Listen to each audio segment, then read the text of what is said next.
Each city-state in Sumer has a king called an Ensi.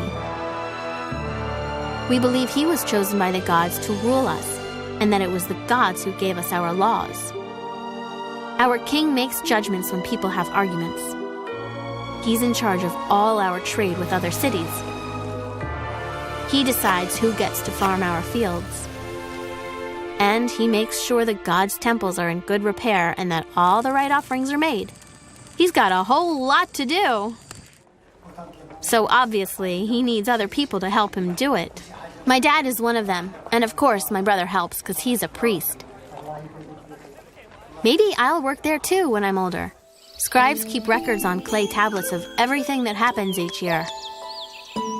The king and the priests all work in the ziggurat.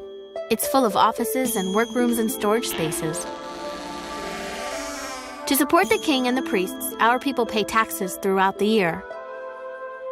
Usually, it's something like a couple of sheep or bags of grain.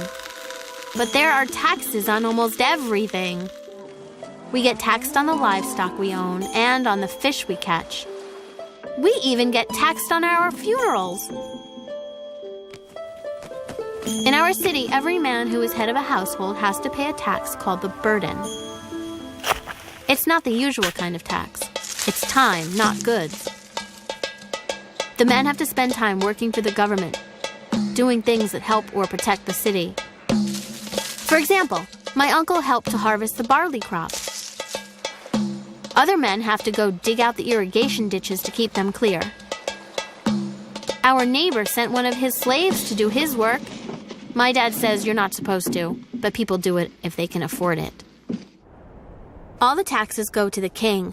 They pay for our army, which is pretty expensive, and also for repairs and improvements to our city.